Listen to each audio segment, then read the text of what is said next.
The red are the warm surface currents. The Gulf Stream is the best known of them.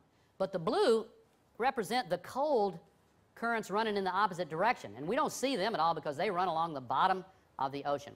Up in the North Atlantic, after that heat is pulled out, what's left behind is colder water and saltier water because the salt doesn't go anywhere. And so that makes it denser and heavier.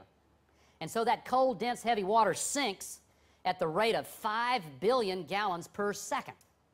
And then that pulls that current back south.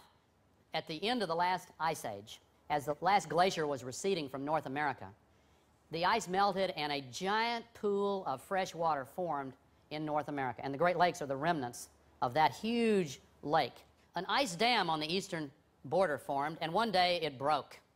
And all that fresh water came rushing out, ripping open the St. Lawrence there, and it diluted the salty, dense, cold water, made it fresher and lighter, so it stopped sinking, and that pump shut off.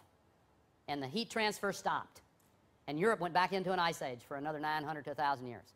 And the change from conditions like we have here today to an ice age took place in perhaps as little as 10 years' time.